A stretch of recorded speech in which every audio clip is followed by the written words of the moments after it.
समीन 25 सितंबर 1981 को जब चौधरी ज़हूर इलाही Sten gun और दस्ती बम्बों का निशाना बन गए थे। मैं 25 सितंबर 1981 की वो दोपहर कभी नहीं भुला सकूंगा।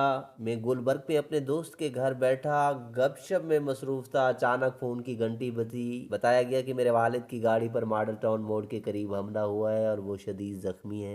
मैं शदीद परेशानी के आलम में घर पहुंचा। देखा कि वालिद साहब के सारे दोस्त अब आप जमा हैं। एक कमरे में मेरे ताया चौधरी मंजूर इलाही खामोश बैठे थे। मैंने वाले साहब की खैरियत दरियाफ्त की तो उनके मुंह से चीख निकल गई। मैं समझ गया कि मेरे वालिद अब दुनिया में नहीं रहे। मुल्क के मारूफ सियासतदान और साबिक वज़ीर आज़म चौधरी शुजात हुसैन का मुदर्जे बाला बयान उनकी यादाश्तों पर मबनी किताब सच तो ये है से लिया गया है।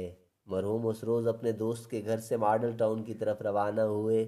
लाहौर हाई कोर्ट के साबिक चीफ जस्टिस मौलवी मुश्ताक हुसैन और जुल्फ़कार अली भुट्टो के मुकदमे के प्रोसिक्यूटर M.A. रहमान एडवोकेट भी उनके हमरा थे। वो मौलवी मुश्ताक को ड्रॉप करने उनके घर जा रहे थे। ज़हूर इलाही गाड़ी की फ्रंट सीट पर बैठे थे। मॉडल टाउन मोड़ के करीब एक कार ने उनकी गाड़ी का पीछा किया और सामने आकर गाड़ी रोक दी। कार सवारों ने स्टेन गनों से अंधाधुंध फायरिंग की। कार के अंदर दो दस्ती बम फेंके, जिनमें से एक ज़हूर इलाही के ड्राइवर नसीम ने उठाकर बाहर फेंक दिया, जबकि दूसरे के फटने से वो मर गया। चौधरी ज़हूर इलाही के सीने में गोली लगी। मौलवी मुश्ताक हुसैन को मामूली चोटें आई, जबकि M.A. रहमान बिल्कुल महफूज रहे। शदीद ज़ख्मी चौधरी ज़हूर इलाही को क्रिश्चियन अस्पताल ले जाया गया, मगर वो जाँ बर न हो सके। चौधरी शुजात हुसैन अपनी किताब में लिखते हैं कि हादसे से 3 रोज़ कबल मेरे वालिद ने राजा ज़फ़रुल हक को बताया कि मुझे अपने ज़राए से खबर मिली है कि जुल्फ़कार ने मुझे कत्ल करने की साजिश की है। इस वाक़े की शाम साबिक वज़ीर आज़म जुल्फ़कार अली भुट्टो के फ़र्जंद मीर मुर्तज़ा भुट्टो ने दहली में BBC के नुमाइंदे मार्क टैली को टेलीफ़ोन करके इस कत्ल की ज़िम्मेदारी कबूल कर ली।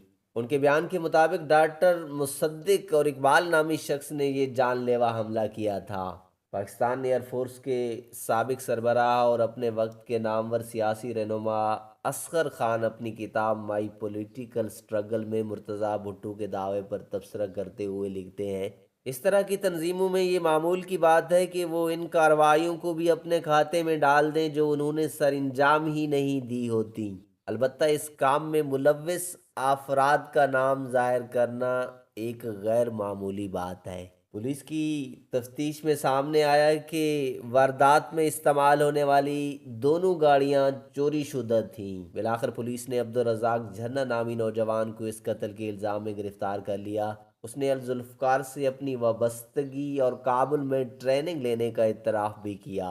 चौधरी शुजात हुसैन इस हवाले से लिखते हैं कि उनकी वालदा ने उन्हें पता लगाने का कहा कि पुलिस ने वाकई असल कातिल को गिरफ्तार किया है या खाना पुरी के लिए किसी बेगुनाह को पकड़ लिया है। वालदा के हुक्म पर वो अपने साथियों समेत उसे मिलने थाने चले गए। गुफ्तगू में उससे पूछा कि अगर उसने कत्ल नहीं किया तो बता दे ताकि उसे रिहा करवाया जाए।